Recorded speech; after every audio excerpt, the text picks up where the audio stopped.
pas-pasan saya jadi penerjemah, jadi lawyer juga, jadi pengacara buat dia. Kalau saya ngelihat kasusnya perlu dibantu, ya saya akan membantu gitu loh. Kenyataannya seperti itu, nggak ada gitu loh. Memang mana second kontrak gitu seperti itu, mana yang majikannya mungkin yang harus ikut menemani, mana dari kedutaan. Jadi masalahnya sebenarnya sangat rumit sekali. Dan hukum kisos nggak usah diributkan. Saudi menjalankan hukum kisos sebelum TKW masuk Saudi. Sebelum ada satu TKW masuk Saudi, hukum kisos itu sudah ada. Kalau mau masuk ke sini berarti ikuti. Disebutkan di sana, kita ini jangan di Saudi. Di Indonesia, andai kata ada orang asing kerja jadi pembantu, kemudian bunuh majikannya. Itu sebelum sampai kantor polisi sudah jadi sambel. Iya. Di Indonesia itu jangan sampai kantor polisi. Habis itu orang. Sekarang di masyarakat kita, orang mencuri, ditusuk mati, dikeroyok mati. Padahal dia cuma mencuri. Karena memang Allah, nyuri ayam, nyuri, Allahu Akbar ya. Hal-hal seperti itu sebenarnya kita yang harus tahu diri ya. Hukum Islam itu nggak ada celahnya. Karena yang nurunkan itu Allah, yang bikin itu Allah. Kalau ada kesalahan berarti di orang-orangnya. Ya itulah yang kita harus tahu diri. Kalau mau demo apa? Kita. Orang kita butuh di sini. Kalau mau demo ya udah, tahun ini nggak usah kerja. Semua TKI, TKW pulang. Siap? Hah? Yang demo-demo itu siap nggak pulang sekarang? Ya siap, karena kita butuh gitu. Kita cari rezeki di sini. Ya kalau cari rezeki di sini ya baik-baiklah. Majikannya jahat, ya wiritan berdoa, mungkin banyak dosanya kamu. Iya, kenapa pulang majikannya baik? Kenapa saya majikannya kok jahat? Kenapa? Apa bedanya saya sama fulan? Ya harus cari, mungkin saya kurang taat sama Allah. Dan saya pernah cerita dulu, di sebelah rumah, di Medina, ada orang dapat majikan, nggak sholat, wala Jumat. Gaji, si orang ini ngadu terus. Ternyata fulan ini maling. Iya, dari Indonesia dia maling ternyata. Ketahuan. Barang-barang temennya pada dicuri. Ya pantas dapat majikan kayak gitu.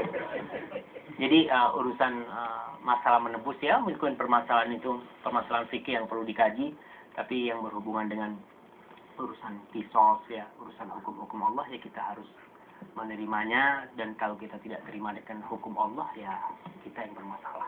Ini ada pertanyaan mungkin yang berkaitan dengan hukum kisos itu sendiri ya. Apa hukum kita mencela-cela ulama ya? Kadang-kadang kita ngomongin ulama macam-macam. Ya Allah, kita ini siapa sih ya? Luhumul ulama masmumah. Kita jangan ngomongin tetangga kita. Jangan ngomongin ulama. Ngomongin teman kita. Ghibah. Dosa enggak? Dosa kita.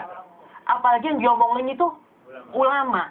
Yang kita ulama mungkin dia punya alasan macam-macam. Seorang syekh cerita. Dia mengatakan, kita ini sering menyalahkan pemimpin-pemimpin, kata dia. Seharusnya gini, seharusnya gini, seharusnya gini. Ya seharusnya seperti itu memang. Tapi kalau kita duduk di kursi sana, lain lagi ceritanya. Itu orang-orang yang demo di bawah, naik ke atas. Maka kita harus siapa kita? Kita perbaiki diri kita. Apalagi yang hubungan dengan ulama ya. Kalau ulama berbuat salah, ulama itu, ustadz itu juga manusia. Ustadz itu bukan malaikat. Kalau dia berbuat salah, kita cari. Dan kita kalau punya teman dan dia berbuat salah, katanya, salah mengatakan, iltamis lahu uzran, walau sab'ina uzran. Cari alasan buat kesalahan yang dilakukan oleh teman Anda ini, alasan kenapa dia berbuat salah. Walaupun 70 kesalahan, 70 alasan kita cari. Kalau ternyata dari 70 alasan itu tidak ada yang bisa memaafkan dia, berarti siapa yang nggak benar? Kitanya. Masa sudah 70 alasan, dia mungkin berbuat itu karena ini, karena nggak tahu, karena nggak sengaja, macam-macam, tapi kita tetap nggak terima, berarti kita yang bermasalah.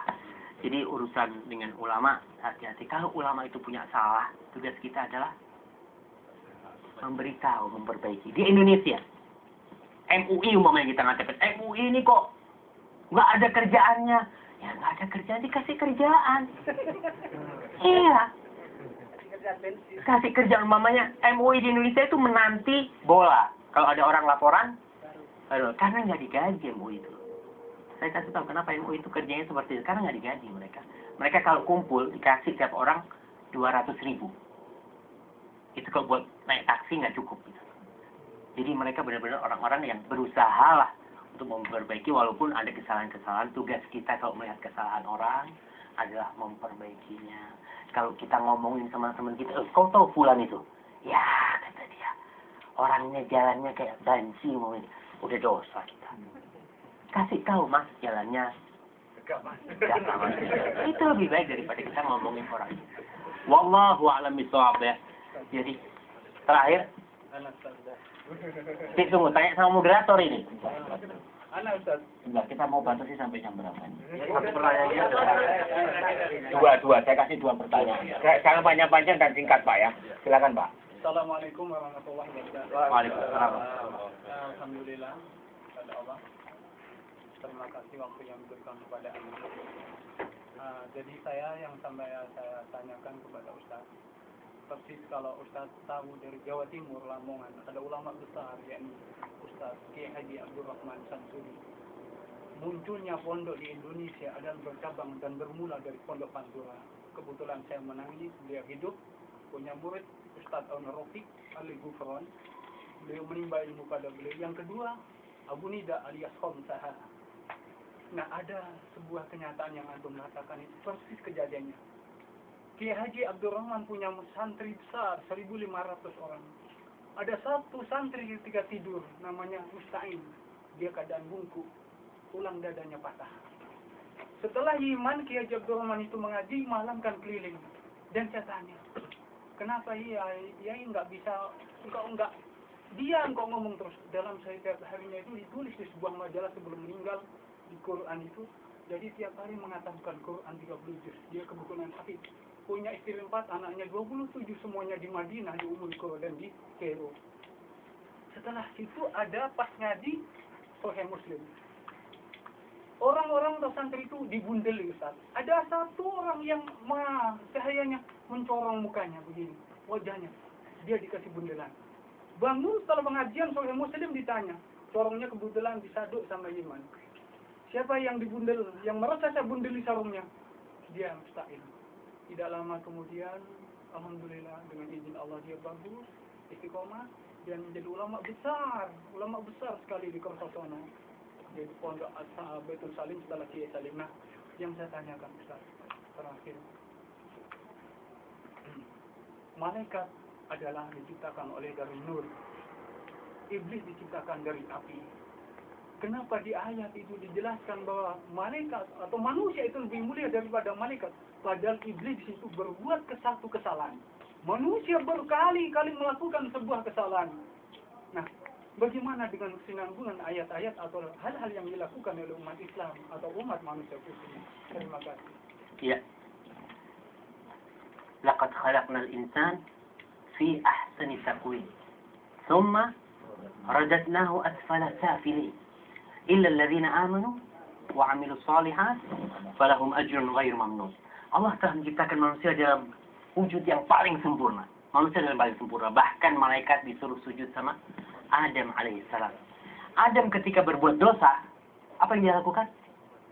Tobat. Iblis berbuat satu kesalahan, dia nggak tobat, maka kesalahan iblis ini akan terus menjadikan dia terlaknat sampai hari kiamat. Maka dia pantas untuk mendapatkan itu. Adapun pertanyaan bahwa lebih mulia mana manusia? Manusia lebih mulia dari malaikat.